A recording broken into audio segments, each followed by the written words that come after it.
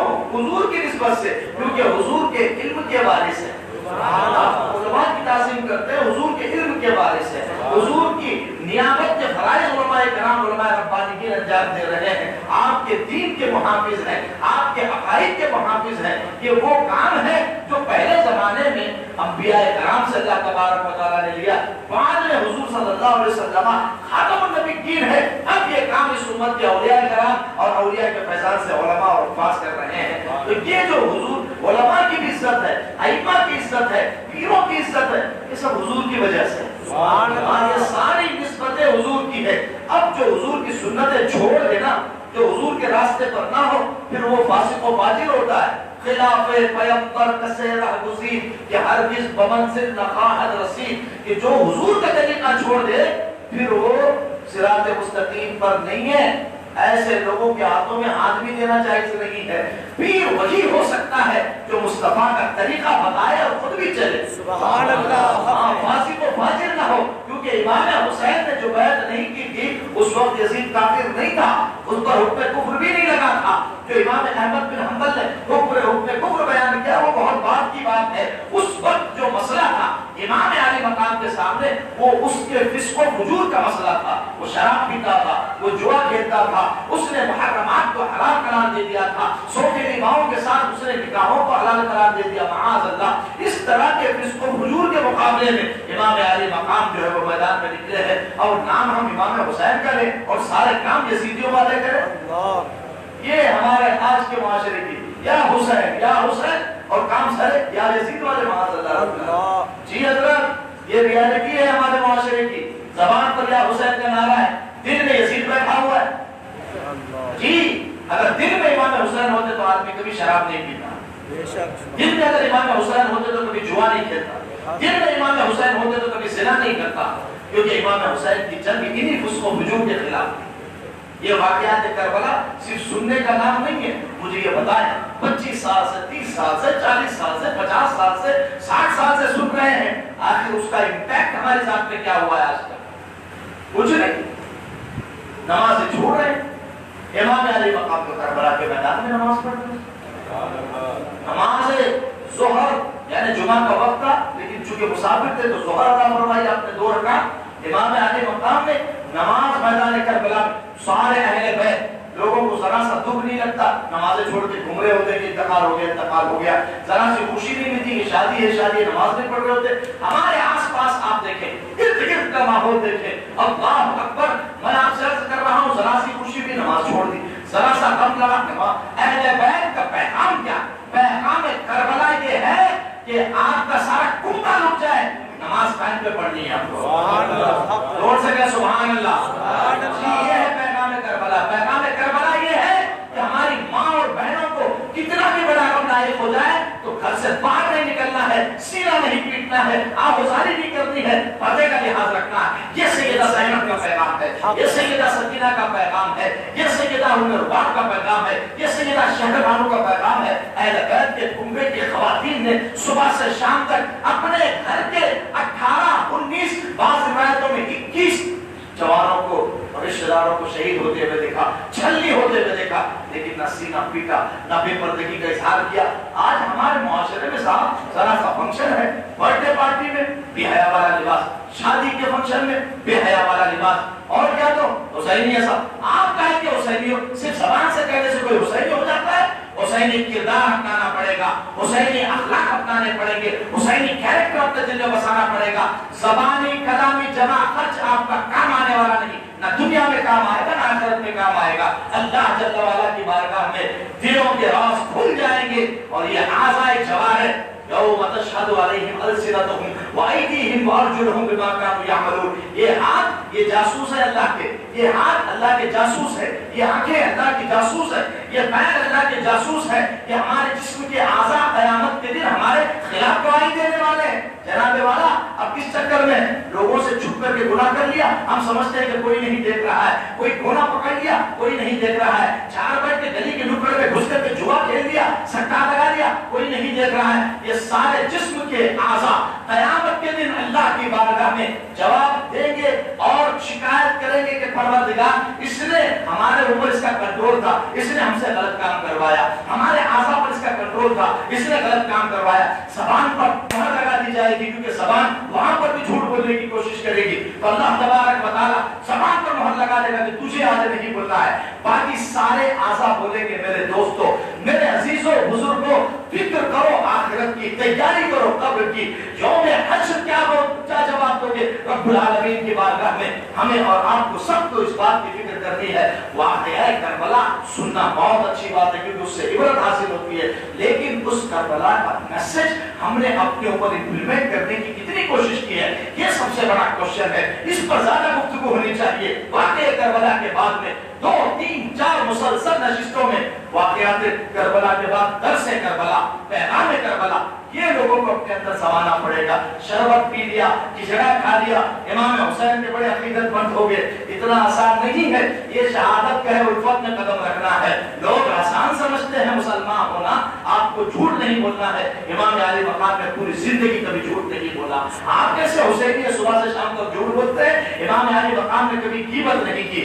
آپ کیسے حسینی اور ہم کیسے حسینی ہیں؟ صبح سے شام تک لوگوں کی غیبتیں کرتے ہیں۔ امام علی مقام نے کبھی چغلی نہیں کی، پوری زندگی کوئی نہیں بتا سکتا ہوں کہ پوری زندگی میں امام حسن کی، امام حسین کی، مولا کائنات کی، سید کائنات کی پوری زندگی انہوں نے کسی کی برائی نہیں کی ہے، کسی کی عیب جوئی نہیں کی ہے۔ ہمارا دعویٰ ہم حسینی لڑ پڑتے ہیں، تم کم حسینی ہم زیادہ حسینی، ہم تو کڑا بھی پہن لیتے ہیں، ہم تو گلے میں تسبیح بھی ڈال لیتے ہیں، ہم تو طرح طرح کے جو ہے وہ رنگی برنگی کپڑے بھی پہن لیتے ہیں۔ نہ کپڑا پہننا حسینیت کی علامت ہے، نہ کڑا پہننا شریعت میں جائز ہی نہیں ہے، وہ حسینیت کی علامت ہے۔ کڑا نہ غریب نواز نے پہنا، کڑا نہ غوث پاک نے پہنا، کڑا نہ بابا عبداللہ شاہ غازی نے پہنا، کڑا نہ بابا تاج الدین نے پہنا، کڑا نہ رسول اللہ نے پہنا، نہ مولا کائنات نے پہنا۔ کوئی اہل بیت کے کسی فرد سے کڑا ثابت کر لے جو آپ اعلان بولو گے میں اپنے آپ کو جیل سے دینے کے لیے تیار ہوں، یہ فسق و فجور مچا کے رکھا ہوا ہے، جائز نہیں ہے، ناجائز ہے۔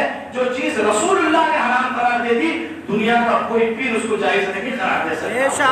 اور سے بولے سبحان اللہ، اور سے بولیے یہ حسینیت یہ یہ نہیں ہے، حسینیت یہ ہے کہ ہمیں امام علی مقام رضی اللہ تعالی عنہ وارضاہ عنہ کے طریقے پر چلنا ہے، ان کی زندگی کو، ان کے اسوہ کو اختیار کرنا ہے۔ یہ حسینیت ہے، ہمیں نہ غیبت کرنی ہے، نہ چغلی کرنی ہے، نہ برائی کرنی ہے، نہ پڑوسی کو تکلیف دینی ہے، نہ اذیت پہنچانی ہے، نہ صلہ رحم کرنی ہے، بلکہ صلہ رحمی کرنی ہے، دوستوں کا ساتھ دینا ہے، آئے رشتہ داروں کے ساتھ تعلق اچھا رکھنا ہے، سب کو دین کی دعوت دینی ہے، سب کو نیکی کی دعوت دینی ہے، سب کو اچھائی کی طرف بلانا ہے۔ امام علی مقام کربلا میں بڑے سکون سے، میدان مدینہ طیبہ میں بڑے سکون سے تھے، اگر وہ نہ نکلتے، بیعت کر لیتے، رخصت پر عمل کر لیتے، بیعت جنہوں نے کی انہوں نے کوئی حرام کام نہیں کیا تھا، رخصت پہ عمل کیا تھا۔ لوگ پوچھتے ہیں کہ بھائی دوسرے لوگوں نے کیوں کی؟ ہاں دوسرے لوگوں نے کر لی تھی، کیونکہ ان کی عمریں اور ان کے حالات ایسے نہیں تھے کہ وہ نکل کر کے مقابلہ کر سکتے، تو انہوں نے رخصت پر عمل کیا۔ لیکن شہزادہ رسول نے عصیمت پر عمل کر کے بتایا کہ دین کے لیے جان دینی پڑی تو جان بھی دینا پڑے گا، اور مال دینا پڑا تو مال بھی دینا چاہیے، اولاد دینی پڑی تو اولاد بھی دینی چاہیے، اور نکل کر کے بتایا کہ رسول اللہ کا شہزادہ رخصت پر عمل نہیں کرے گا، عزیمت پر عمل کرے گا۔ سبحان اللہ، ذرا زور سے کہیں سبحان اللہ۔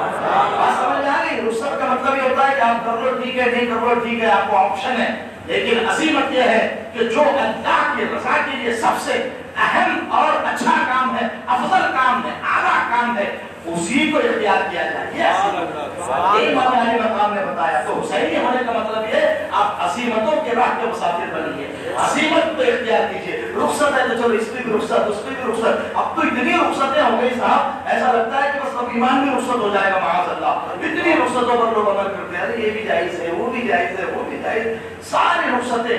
نہ ایمان کا تقاضا یہ ہے کہ عزیمت پر آپ عمل کریں۔ پیغام کربلا یہ ہے امام علی مقام کا، صبر آپ سامنے رکھیں، اور صبر کہتے ہیں کہ جتنی تکلیفیں اور مشکلات اور مصیبتیں آئیں آدمی زبان سے اٹھ نہ کرے۔ سبحان اللہ۔ بھئی ایک آدمی ایک بیٹا مر جائے تو لوگ شکایت کرتے ہیں اللہ میرا ایک بیٹا تھا کیا، معاذ اللہ رب العالمین، کفریہ جملے بولتے ہیں، کفریہ جملے، خواتین بالخصوص کفریہ جملے بولتی ہیں، ارے میرا ایک بیٹا مر بچا تھا، یہی مر گیا، ایک ہی تھا میرا، معاذ اللہ، شکوہ و شکایت۔ امام علی مقام رضی اللہ تعالیٰ عنہ کے 17، 18، ایک روایت میں 21 رشتہ دار شہید ہوئے میدان کربلا میں۔ جی ہاں، جس میں 2 اپنے بیٹے، 4 اپنے بھتیجے، 4، 5 اپنے سگے بھائی ہیں، چچا زاد بھائی ہیں، اس طرح ملا کر کے 20 لوگ شہید ہوئے، 21 امام علی مقام کو ملا کر کے 22۔ تو آپ بتائیے اس کے باوجود ایک جملہ نہ صبری کا نہیں، نہ شکری کا نہیں۔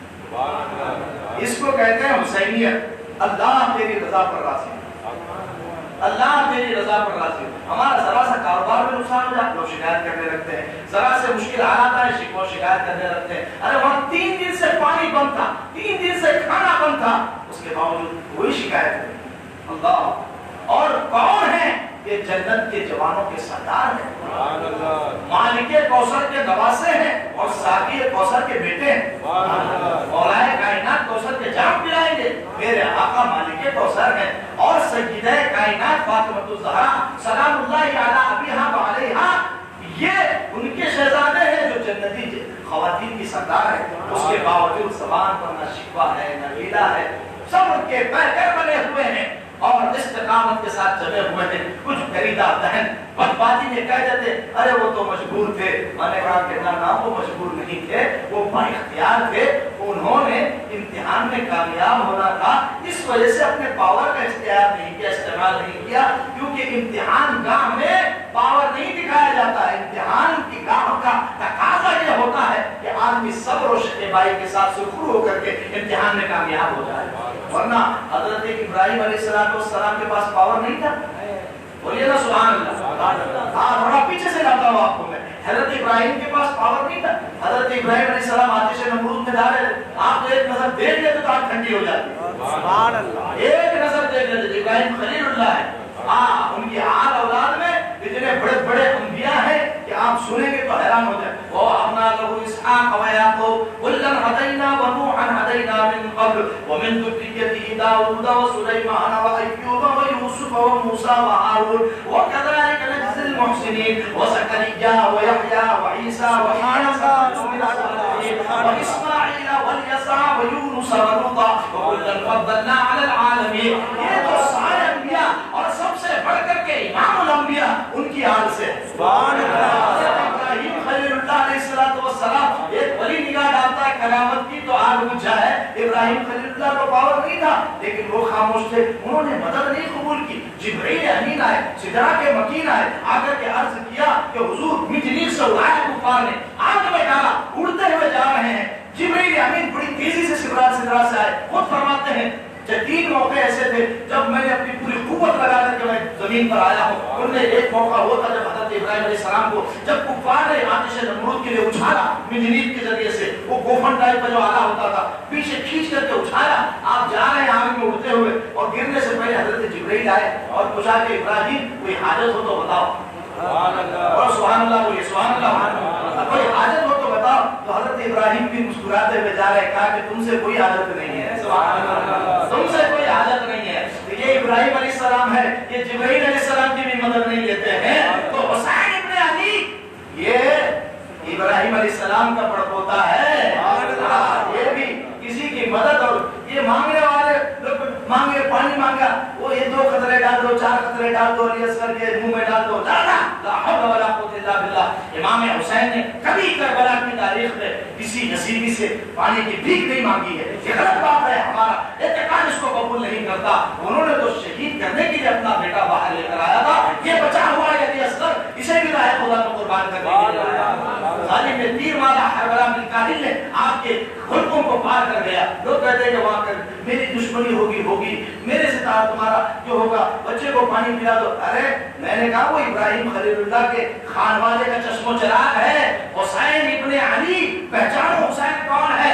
تم نے حسین کو جانا ہی نہیں, اس کو تم نے مانگنے والا بنا دیا کہ یزیدیوں کے سامنے پانی مانگے گا. لالا وہ تو اگر ایک نظر ڈالتے تو برا چل کے قدموں میں آتا, برا چل کر قدموں میں آتا, برا چل کر کے آتا علی اصغر کے پاس میں ان کے دبوں کا بوسہ لینے کے لیے.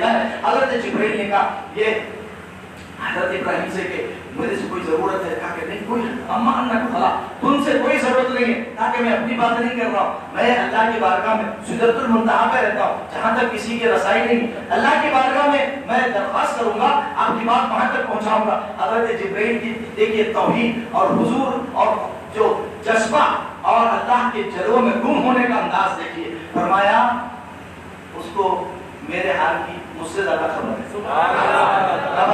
اس کو میرے حال کی مجھ سے زیادہ خبر ہے. تو حضرت ابراہیم خلیل اللہ, اس میں بہت سارے نکات ہیں, میرے پاس ٹائم نہیں ہے, میں کسی اور موقع میں بیان کروں گا انشاءاللہ, کہ آپ نے حضرت جبرائیل کو بھی منع کر دیا. کیوں؟ اس لیے کہ یہ دارالامتحان تھا, وہ کا امتحان تھا. امتحان میں پاور نہیں دکھایا جاتا, امتحان میں صبر کیا جاتا ہے.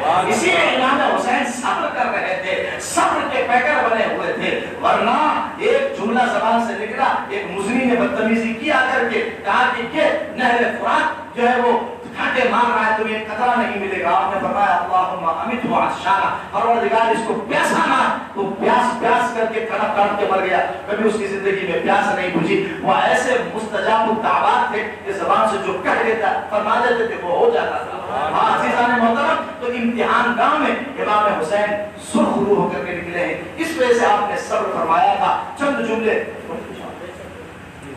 چلیں, کتنا ٹائم ہوگا بتا جوان صاحب نے یہ شادی کو جی کتنا بولیے آپ کے حساب سے 5-10 منٹ. چلے ٹھیک ہے. اب جو ہے میں سخاوت پہ عنوان دیا تھا نا, اصل میں وہ سخاوت سے زیادہ اہم یہ باتیں امام علی مقام کا پیغام کربلا کا, یہ زیادہ اہم ہے. ہمیں پتا واقعات اور مسائل سارے ہو چکے ہوں گے, لیکن جو پیغام ہے کربلا کا وہ لوگ اپنے دلوں میں نہیں اتارتے. اس وجہ سے میں نے یہ چند اہم گزارشات آپ کی خدمت میں پیش کی. رفیقان محترم, اب آئیے ہم بتاتے ہیں اہل بیت اطہار رضوان اللہ تعالی اجمعین. اچھا ایک بات اور آخر عرض کر دوں کہ ہم کو بھی حالات چاہے جیسے ہوں صبر کرنا ہے, اور صبر سے مدد چاہیے, اور نماز سے مدد چاہیے, کیونکہ امام حسین کا کردار قرآن کا کردار ہے. یا ایھا الذین آمنوا استعینوا بالصبر والصلاۃ, کہ اے ایمان والو مدد طلب کرو کس سے؟ صبر سے اور نماز سے. صبر پہلے ہے, نماز بعد میں. صبر پہلے تو صبر اور استقامت ضروری ہے, پھر نماز. ہمارے یہاں لوگ جو ہے وہ تو نہ صبر سے مدد طلب کرتے نہ نماز سے مدد طلب کرتے ہیں، اس کے بعد میں ادھر ادھر گھوم رہے ہوتے. میں آپ سے ایک بات عرض کرتا ہوں رفیقان محترم، اللہ کا فرض چھوڑ کر کے مارے پھرو گے، آپ کے مسائل حل نہیں ہوں گے، کیونکہ آپ کی کامیابی، آپ کی کامرانی اللہ کی عبادت میں ہے. محسن 5 ٹائم آپ کو بولتا ہے حی علی الصلاۃ، حی علی الفلاح، آؤ نماز کی طرف، آؤ کامیابی کی طرف. کامیابی یہاں ہے صاحب. 5 ٹائم اعلان ہوتا ہے اور گھوم رہے ہیں، مارے پھر رہے ہیں، صبح سے شام، شام سے صبح. کامیابی چاہیے، کامیابی چاہیے میرے دوست. صرف جانور کی طرح، گدھے کی طرح محنت کرنے سے کامیابی نہیں ملتی ہے، بلکہ کامیابی ملے گی اللہ کی اطاعت اور فرما برداری کرو، نمازیں پڑھو، اپنے فرائض ادا کرو، اس کے بعد دعا مانگو، صبر کے ساتھ قائم رہو تو اللہ کی غیبی مدد آئے گی. ایسی جگہ سے رزق آئے گا جہاں سے وہم و گمان بھی آپ کا نہیں ہوگا کہ وہاں سے رزق آ سکتا ہے. عزیزان محترم، رفیقان گرامی، اہل بیت اطہار کی ثقافت کا کیا کہنا ہے. اللہ اکبر. امام حسن مجتبی، امام حسین رضی اللہ تعالیٰ عنہ، حضرت عبداللہ ابن جعفر طیار رضی اللہ تعالیٰ عنہ، تینوں حضرات حج پہ تشریف لے جا رہے تھے. یہ 25 حج ان لوگوں نے پیدل کیے.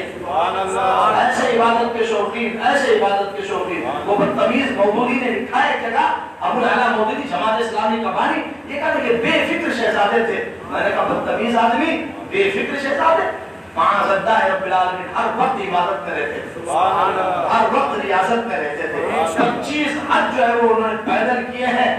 پیدل مکہ المکرمہ جا کر کے، سواریاں ہونے کے باوجود بھی پیدل جاتے تھے. اس سے یہ مسئلہ بھی حل ہو گیا جو آج کل چل رہا ہے، پیدل حج کرنا چاہیے یا نہیں کرنا چاہیے. تو یہ جائز ہے.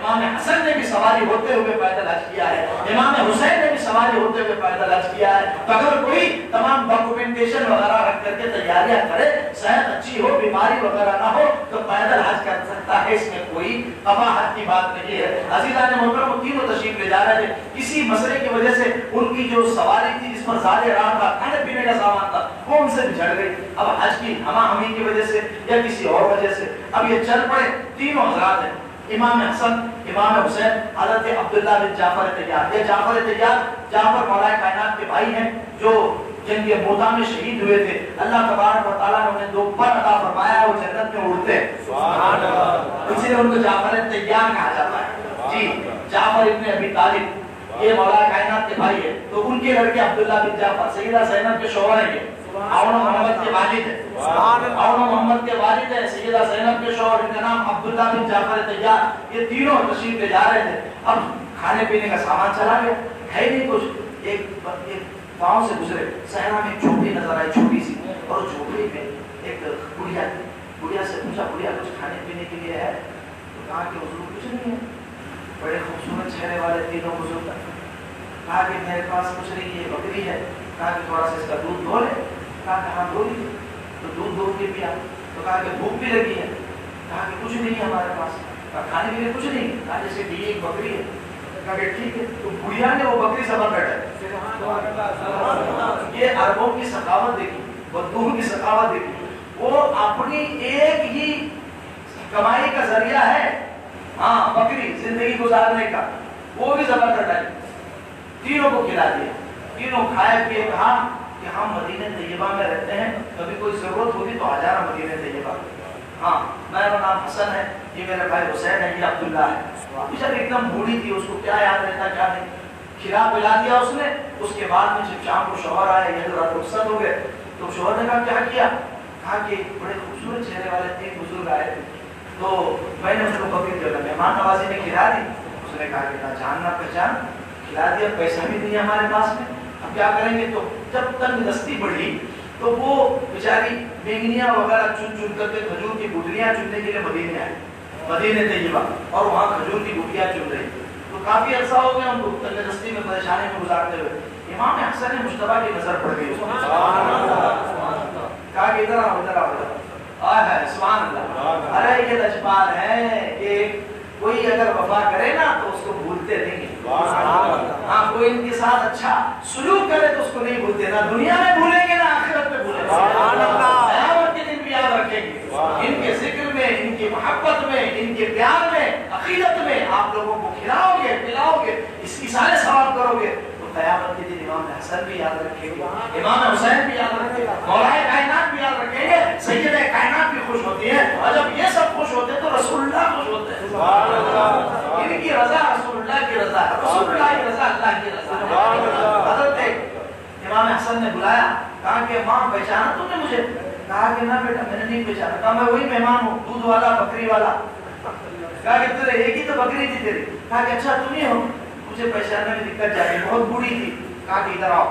ہاں یہ بتاؤ کیا کے لیے آئے مدینے میں؟ کہا کہ بہت پریشانی ہے، کھانے پینے کا سامان نہیں ہے اور تندرستی سے پریشان ہے، تو یہاں سے کھجور کی گٹلیاں وغیرہ اور مینگیاں وغیرہ لے جا کر کے میں بھیجتی ہوں، جن کو ضرورت ہوتی ہے وہ خریدتے ہیں، تو کچھ کھانے پینے کا سامان دے دیتے ہیں۔ یہ کہہ کر کے اس نے کہا کہ اچھا۔ امام حسن مصطفیٰ نے کہا کہ رکو، نوکر کو بلایا اپنے غلام کو، کہا کہ 1000 بکریاں اس کو دو۔ کتنی؟ 1000 بکریاں۔ اس عمر کو 1000 بکریاں اس کو دو، اور اس کے ساتھ میں 1000 سونے کے سکے دو۔ سبحان اللہ۔ میں نے حافظ صاحب حساب لگایا، 20 کروڑ روپے ہوتے ہیں آج کی تاریخ سے۔ سبحان اللہ۔ کتنے؟ 20 کروڑ روپے 1000 سکوں کا وزن ہوتا ہے۔ 4.5 ماشے کا ایک دینار ہوتا تھا، ایک اشرفی۔ 1000 اشرفی دی انہوں نے۔ اللہ اکبر، ایسی سخاوت، ایسی سخاوت۔ اب اہل بیت کے غلام اور کنجوس بنے بیٹھے، اہل بیت کے غلاموں سخاوت سے کام کرو، کیونکہ جو جتنا دیا جاتا ہے اللہ اتنا ہی عطا فرماتا ہے۔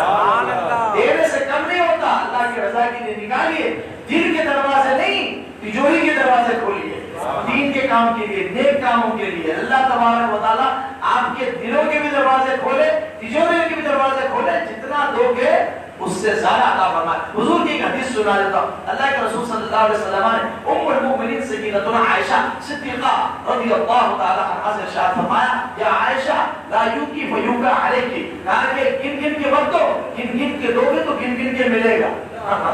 سبحان اللہ۔ کیا فرمایا؟ ہاں، گن گن کے دو گے تو گن گن کے ملے گا، بغیر گنے دو تو بغیر گنے ملے گا۔ ذرا زور سے بولے سبحان اللہ۔ جی ہاں، بے حساب دیجیے اللہ کے رحم۔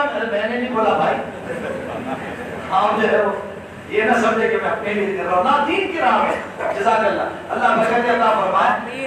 عزیزان محترم، 1000 بکری 1000 دینار دیا اور کہا کہ یہ بغل میں میرے بھائی حسین کا گھر ہے۔ بولے سبحان اللہ، بول سکے سبحان اللہ۔ جی ہاں، ارے ایکسٹرا ٹائم ہوتا ہے، ایکسٹرا ٹائم تو مزہ آتا ہے نا، ایکسٹرا ٹائم۔ ارے نہیں مزہ آتا ہے، ارے آپ لوگوں سے سب سے پوچھ رہا ہوں بھائی، میں ایکسٹرا ٹائم نہیں سمجھا۔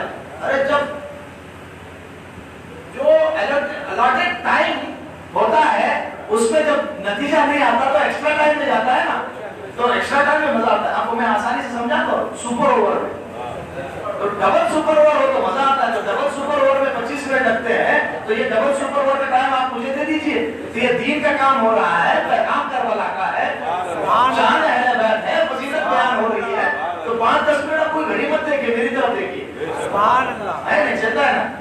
جی جی، تو ٹائم ہی ایسا دیا ہے آپ لوگوں نے، جمعے کا ٹائم بہت تنگ ہوتا ہے۔ ہاں، ہمارے حضرت کا حکم تھا حافظ صاحب کا، تو میں نے کہا کوئی مسئلہ نہیں، آپ جب بولے تب حاضر خدمت ہے، ہمیں تو پیغام پہنچانا ہے۔ عزیزان محترم، امام حسین کا کہا کہ یہ گھر ہے یہاں پر، یہ حسین کا گھر ہے۔ تو ایسے اگر کوئی نیک کام کے لیے چندہ کرنے آئے اور کسی نے بھیجا تو ناراض نہیں ہونا، بھائی تم دے دینا تھا نا بھائی، میرے پاس کہیں کو بھیجے اس کو۔ ہاں، یہ بھی ہمارے لوگوں کا مسئلہ ہے کہ بھائی حاج صاحب دیجیو 5000 دیجیو، اگر تم ہی 5000 دے تو میرے پاس مت بھیجو، یہاں آیا تھا تو میں نے سے 25 دے کے جائے گا۔ آنے دو، ملنے دو، دین کا کام ہے، نیک کام ہے، اللہ تبارک و تعالیٰ آپ کے رزق میں خوب برکت عطا فرمائے۔ تو کوئی نیکی کی دعوت دے یا نیکی کی طرف بلائے یا نیکی کی طرف اشارہ کرے تو آدمی کو جو ہے اس کو منع نہیں کرنا چاہیے، خوش ہونا چاہیے۔ اب اس کے کانٹریری جو لوگ نیک کام میں تعاون کرنے سے روکتے ہیں وہ کتنا غلط کام کرتے ہیں۔ میں پیغام دینا چاہ رہا ہوں، کوئی نیک کام ہو رہا ہو، آپ اگری ہیں نہیں اگری ہیں، سنیت کا کام ہے، اگر آپ کو تعاون کرنا ہے کیجیے، نہیں کرنا ہو مت کیجیے، اڑنگے مت ڈالیے سنیت کے کام۔ جی ہاں، کسی بھی سلسلے کا سنی ہو، سنیت کے کام میں رکاوٹ مت بنیے، نیگیٹیوٹی اور منفیت اپنے اندر سے نکالیے، پازیٹیوٹی اور کریٹیوٹی پیدا کیجیے کہ ہم کو کام کرنا ہے اور کام کرنے والوں کا ساتھ دینا ہے، اور نیگیٹو اور منفی نظریہ مت رکھیے کہ اس کی ٹانگ کاٹنی ہے، اس کو فون کرنا ہے، اس کو چندہ مت دو، اس کو چندہ مت دو، ادھر مت دو، ارے وہ تو فلاں والا ہے، وہ تو فلاں سلسلے کا، یہ فلاں سلسلے کا۔ نہ میں کامتی کے تناسب میں جملہ بول رہا ہوں، پوری ذمہ داری سے سمجھ کے بول رہا ہوں کہ اس طرح کی حرکتیں کرنے سے سنیت کمزور ہوگی، لہٰذا آپ وہ کام کریں جس سے سنیت میں اتحاد بھی ہو اور سنیت میں مضبوطی پیدا ہو۔ یہ ہے پیغام اعلیٰ حضرت کا۔ اعلیٰ حضرت نے سارے سلسلے احترام کیا ہے اور سب کو بتایا کہ سنی سب ایک ہے الحمدللہ، سب یا رسول اللہ کہنے والے ایک ہے، سارے اولیاء سے عقیدت رکھنے والے ایک ہے، سلسلوں کی بنیاد پر کوئی تقسیم اور تفرقہ بازی نہیں کرنی چاہیے۔ ہاں اگر کسی کے اندر کچھ کمی ہے تو آپ پیار سے سمجھائیں، دلائل کی روشنی میں بات کریں۔ میں آپ امام حسین کی بارگاہ میں بھیجا، امام حسین نے بھی 1000 دینار اور 1000 بکریاں دی، سبحان اللہ، اور اس کے بعد میں کہا کہ وہ میرا بھائی ہے نا عبداللہ، وہ بہت سخی ہے، عبداللہ بھی جعفر تیار کا، اس کا گھر بنا جگہ ہے، وہاں بھی جاؤ، نوکر کو ساتھ میں لگایا تھا، وہاں پہنچا تو وہاں پہنچی بڑھیا تو دیکھا حضرت عبداللہ بن جعفر تیار نے کہا یہ تو بکری والی بڑھیا ہے، سبحان اللہ۔ نوکر سے کہا کہ کتنی بکریاں ہیں؟ کہا کہ حضور 2000 ہے، کہا کہ ساری دے ڈال، 2000 بکریاں، اور کہا دینار کتنے ہیں؟ کہا کہ حضور 2000 دینار ہے، کہا سارے دے ڈال۔ کہا کہ تو تھوڑا تاخیر سے آئی، کچھ دن پہلے آتی تو اس سے زیادہ مال میں تجھے۔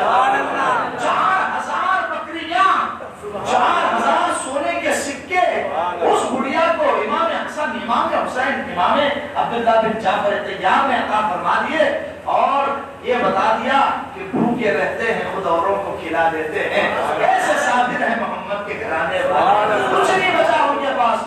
نوکر نے کہا کہ حضور کچھ نہیں بچا، تھا کوئی مسئلہ نہیں، اس نے ایک احسان کیا تھا اس کو عطا فرما دے۔ ایک اور آپ کو میں انتہائی دلچسپ واقعہ سناتا ہوں سخاوت اہل بیت کا۔ ایک شخص آیا، وہ کہنے لگا کہ مکے میں مدینہ طیبہ میں فلاں خاندان بڑا سخی ہے، فلاں خاندان بڑا سخی ہے۔ دوسرا تھا اہل بیت کا غلام، اس نے کہا کہ بھائی ساڑھے لجپالہ کی شان ہی کچھ اور ہے، ہمارے تو سرداروں کی شان کچھ اور ہے، ہمارے اہل بیت کی شان کچھ اور ہے۔ کہا کہ ٹھیک ہے تم جاؤ 10 لوگوں کے پاس ادھر اور دیکھو کتنا لوگ دیتے ہیں، صرف ہم کو وہ کہتے ہیں کہ تین کا آپریشن کرتے ہیں نا، ہاں جی ایسے ہی دیکھنے کے لیے، سوشل ایکسپیریمنٹ بھی کہتے ہیں آج کل اس کو، سوشل ایکسپیریمنٹ، ایسے لینا دینا کچھ نہیں ہوتا، کسی کے پاس چلے کہ بھائی ہم پریشان ہیں تھوڑا کچھ دے دیجیے، اس کے پاس اس کے پاس اس کے پاس، تو سوشل ایکسپیریمنٹ کرتے ہیں، چلیے جائیے۔ وہ ایک خاندان کے 4 لوگوں کے پاس، 5 لوگوں کے پاس، پہلے کے پاس جا کر مفلس و پریشان حال ہوں، اس نے 10,000 درہم دیے، چاندی کے سکے دیے، دوسرے کے پاس اس نے 10,000 دیے، تیسرے کے پاس 10 لوگوں نے مل کر کے 1 لاکھ دیا، بڑے بڑے، وہ کہتا بڑا مشہور خاندان ہے، قبیلہ قریشی کا بڑا خاندان ہے، کہ یہ بڑے دینے والے ہیں، سخی ہیں۔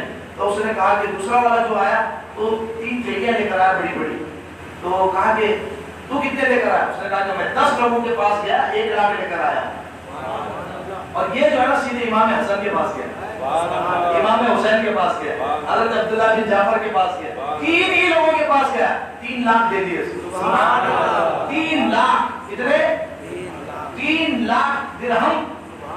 اس کو اکثر اس نے مجبوری بتائی کہ میں پریشان حال ہوں، میں تنگ دست ہوں۔ اس کے بعد میں اس نے کہا یار دیکھا مانو 10 لوگ مل کر کے 1 لاکھ دیے، کہا ادھر تو امام حسن نے اکیلے نے 1 لاکھ دیا، امام حسین نے اکیلے نے 1 لاکھ دیا۔ تو یہ اس کے بعد انہوں نے کہا کہ چلو اپنا سوشل ایکسپیریمنٹ تو پورا ہو گیا، اپنا کام تو ہو گیا، اب اس کو واپس کر کے آ جاتے ہیں، کیونکہ ان کو پیسوں کی ضرورت تھی نہیں۔ تو انہوں نے 10,000 پہلے جس نے دیا تھا اس کو واپس کیا، اس نے رکھ لیا، دوسرے تیسرے چوتھے پانچویں سب نے واپس رکھ لیے، 1 لاکھ انہوں نے جس نے دیا تھا اس کو دے دیا۔ اب یہ بیچارہ جو اہل بیت کا خادم اور محبت کرنے والا تھا، اس نے دعویٰ کیا تھا کہ اہل بیت سب سے زیادہ سخی ہے، اہل بیت سب سے زیادہ دینے والے ہیں، اہل بیت سب سے زیادہ عطا فرمانے والے ہیں، غلاموں کی دستگیری کرنے والے ہیں، پریشان کی مدد کرنے والے ہیں۔ تو یہ واپس لے کے گیا، کہا کہ حضور امام حسن سے کہا کہ 1 لاکھ آپ واپس لے لیجیے۔ کہا کس چیز کے؟ کہا کہ حضور ہم نے بس یوں ہی جو ہے وہ ایکسپیریمنٹ کیا تھا، ہمیں پیسے کی ضرورت نہیں تھی۔ امام حسن نے جملہ ارشاد فرمایا، اس کو سینے پہ لکھیے اور یاد رکھیے، فرمایا اہل بیت کے گھر سے جو چیز نکل جاتی ہے پھر وہ واپس نہیں ملتا، ہم نے جو دے دیا وہ دے دیا۔ حضرت امام حسین سے کہا، امام حسین نے بھی کہا کہ ہم واپس نہیں دیتے، ہم نے دے دیا اللہ کی رضا کے لیے، تیری ضرورت تھی یا نہیں تھی، ہمارے یہاں آ کر کے سوال کیا تھا تو نے، اب ہم واپس نہیں لیں گے۔ 2 لاکھ اس کو دے دی۔ حضرت عبداللہ کے پاس گیا، انہوں نے بھی کہا کہ تو بھی لے، حضرت عبداللہ ہی، تو تینوں نے 1 روپیہ اس سے واپس نہیں لیا، 1 درہم واپس نہیں لیا، کہا کہ اہل بیت کے گھر سے جو چیز نکل جاتی ہے ہم اسے واپس نہیں دیتے ہیں۔ اللہ اکبر کبیرہ، ایسی سخاوت، ایسی سخاوت۔ ایک مرتبہ ایک آدمی آیا پریشان حال تھا، تنگ دست تھا، امام حسن مجتبی رضی اللہ تعالیٰ عنہ کی خدمت میں، کہا کہ امام حسین کی بارگاہ میں، کہا کہ بیٹھو بیٹھو بیٹھو، کہا کہ میرا نذرانہ آ رہا ہے، تو نگاہ دیکھ رہی تھی، کرامت ہے، مشاہدہ ہے۔ حضرت امیر معاویہ رضی اللہ تعالیٰ عنہ نے 1000 درہم جو ہے وہ 1 لاکھ درہم حضرت امام حسین کو نذرانہ پیش کیا، کتنا؟ 1 لاکھ۔ ہاں تو وہ نذرانہ پیش کرتے تھے امام حسن کی بھی خدمت میں، امام حسین کی خدمت میں بھی، ٹھیک ہے۔ حضرت امیر معاویہ نذرانہ پیش کرتے تھے، حضرت امام حسن اور امام حسین ان کا نذرانہ لیتے تھے. سبحان اللہ. تو ایسا ان کے درمیان کوئی دشمنی اور رنجش والی بات نہیں تھی جس طرح لوگ بیان کرتے ہیں کہ بڑی دشمن تھی، ایسا کچھ بھی نہیں. ورنہ آدمی جس سے دشمنی ہو اس کا نذرانہ قبول کرتا ہے. اب ہر سال نذرانہ پیش کرتے تھے. تو یہ نذرانہ قبول کیا. امام حسین رضی اللہ تعالیٰ عنہ نے پورا 1,00,000 درہم اس کو دے دیا بندے کو، جو سائل آیا ہوا تھا، جو غریب آدمی آیا ہوا تھا، اس کو دے دیا اور اس سے معافی مانگی کہ تم کو تھوڑی دیر انتظار کرنا پڑا. اب میں جیسی آپ آئے ویسے ہی نہیں دینا پڑا. ایک اور بندے کی روایت سنی. امام حسن مشتبہ رضی اللہ تعالیٰ کی خدمت میں ایک سائل آیا. سائل نے آ کر کے پرچی میں اپنا جو ہے وہ مطالبہ، اپنی ضرورت لکھی ہوئی تھی. پرچی کے اندر لکھا ہوا تھا اس نے کہ حضور میں ایسی ایسی. تو آپ نے جو ہے اس کو لپیٹا، پرچی پڑھی بھی نہیں، پڑھے بغیر کہا کہ تمہاری جو حاجت ہے وہ پوری کر دی گئی. پرچی پڑھے بغیر فرمایا، کیا فرمایا؟ تمہاری جو حاجت ہے وہ پوری کر دی گئی. تو خادم نے کہا کہ حضور پڑھ تو لیتے. کہا کہ ایک تو اس نے سوال کیا ہے، تو سوال کرنا ہی اپنے آپ کو آدمی کو بے عزت کرنا ہوتا ہے، اور میں کھڑا کر کے پورے پرچے پڑھ کے اس کو مزید بے عزت کروں، یہ اہل بیت کا انداز نہیں ہے. کہا کہ اس نے سوال کر دیا، بس اتنا ہی ہمارے لیے کافی ہے. بس اٹھا کر کے سارا جتنا تھا اس کو دے کر کے اس کی ضرورت پوری کر. اللہ اکبر. ایک مرتبہ ایک صاحب نے دیکھا حضرت امام حسن 1,00,000 روپے ایک بار میں خرچ کرتے، 2 لاکھ روپے خرچ کر دیتے، پورا گھر 3 مرتبہ پورا گھر اٹھا کر کے صدقہ کر دے، کچھ بھی نہیں رکھا اپنے پاس. سبحان اللہ بولے. بڑے بڑے جگر کا کام ہوتا ہے. یہاں تو لوگ 5%، 2.5% زکات نکالنے کے لیے رو رہے ہیں، وہ پورا اٹھا کر کے رائے خدا میں دے دیا، پورا 3 مرتبہ. تو بہت خرچ کرتے تھے. ایک صاحب نے ان کو کہا کہ لا خیر فی الاسلام، کہا کہ تم بہت اسراف کر رہے ہو، اس طرح اٹھاتے ہو 1 دن میں 1,00,000 درہم چاندی کے سکے. تو آپ نے کتنا پیارا جملہ ارشاد فرمایا. اس نے کہا تھا لا خیر فی الاسراف، اسراف میں کوئی بھلائی نہیں ہے، خیر نہیں ہے. تو آپ نے اس جملے کو پلٹ دیا. انہوں نے فرمایا کہ لا اسراف فی الخیر، نیک کام میں کوئی اسراف ہوتا ہی نہیں. کتنا پیارا جواب دیا. لا اسراف فی الخیر، نیک کام میں کوئی اسراف نہیں ہوتا. اسراف اس میں ہوتا ہے جو نیک کام نہیں ہوتا، جو اللہ کی نافرمانی کا کام ہوتا ہے، اللہ کی ناراضگی کا کام ہوتا ہے، اس میں اسراف ہوتا ہے. تو اللہ کے رضا کے کام ہوتے ہیں، اس میں کوئی اسراف نہیں ہوتا. یہ ہے اہل بیت کی شان. پھر شان احلقہ علی الانسان حین من الدہر، وہ تو بڑا لمبا واقعہ ہے، میں کسی اور موقع میں انشاءاللہ سناؤں گا. سیدہ کائنات، مولا کائنات حضرت فضا، تینوں نے جو روزے رکھے تھے، حسنین کریمین کی منت مانی تھی، تو وہ سخاوت کی، وہ داستان ہے اہل بیت اطہار کی. میں نے تو اختصار کے ساتھ صرف چند واقعہ پیش کیے، اور بھی بہت سارے واقعات ہیں. تو اہل بیت سے ہمیں صبر بھی سیکھنا ہے، اور راہ خدا میں لٹانے کا جذبہ بھی سیکھنا ہے. مال بھی لٹائے، جان بھی لٹائے، دین کے لیے سب کچھ اپنا قربان کر دیں. اللہ رب العزت کی بارگاہ میں دعا ہے کہ پروردگار عالم ہمیں اور آپ کو سب کو سچا عاشق اہل بیت بنائے، سچا عاشق